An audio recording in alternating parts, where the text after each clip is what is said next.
வாழைப்பூ முருங்கைக்கீரை பொரியல் எப்படி பண்ணுறதுன்னு பார்க்க போகிறோம்.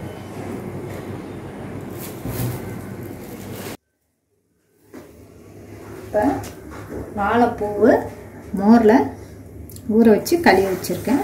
கழுவிட்டு மோரில் ஊற வச்சு மறுபடியும் கழுவி வச்சுருக்கேன். மோர் இல்லைன்னா உப்பு போட்டு கொஞ்சம் நேரம் உரசி வச்சுருந்து ஒரு 5 நிமிஷம் உரசி வச்சுருந்து கழுவிட்டு திரும்ப உப்பு போட்டு உரசி வச்சு 5 நிமிஷம் உரசி வச்சு கழுவி வச்சுக்கோங்க. இப்போ ஆயில் போட்டுக்கோங்க.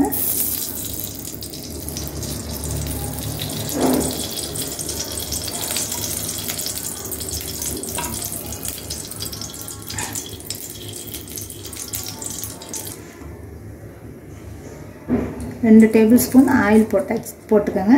அடுத்தது சோம்பு 2 போட்டுக்கோங்க. சோம்பு நல்லா செவந்துருச்சு. செவந்த உடனே காஞ்ச மிளகாய் 2 போட்டுக்கோங்க. சில்லி போட்டுக்கோங்க. சின்ன சின்னதாக கட் பண்ணி போட்டுக்கோங்க.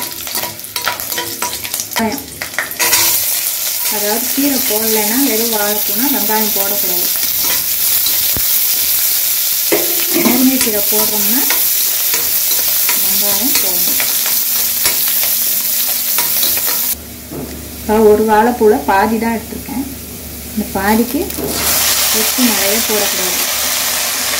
சும்மா சாப்பாட்டுக்கு போடுற மாதிரி கொஞ்சோண்டு போட்டு உரசி வச்சுருங்க. இப்போ இதில் போட்டு வாழைப்பூவை கிண்டிக்கணும். இப்போ போட்டு உரசி கழுவி வச்சு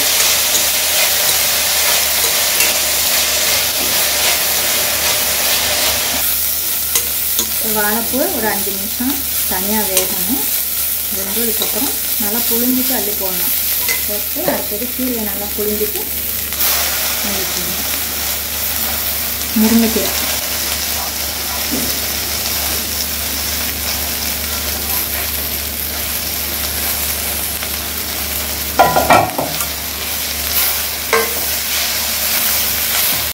ஓரளவு தேவையான அளவு உப்பு போட்டுக்கணும்.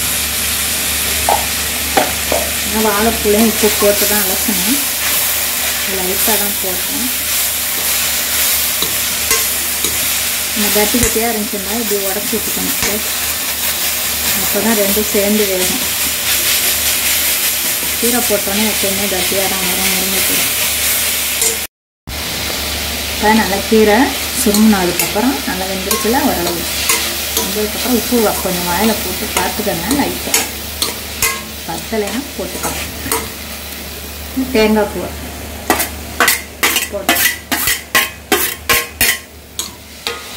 போட்டு அப்படியே கிண்டி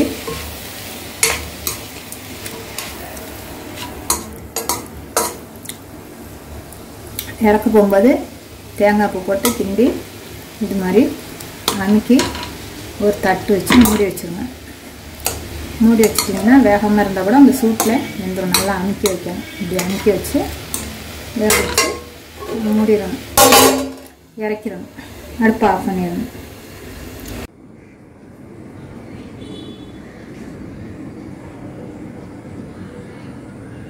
இப்போ முருங்கைக்கீரை வாழைப்பூ பொரியல் ரெடி ஆகிடுச்சு.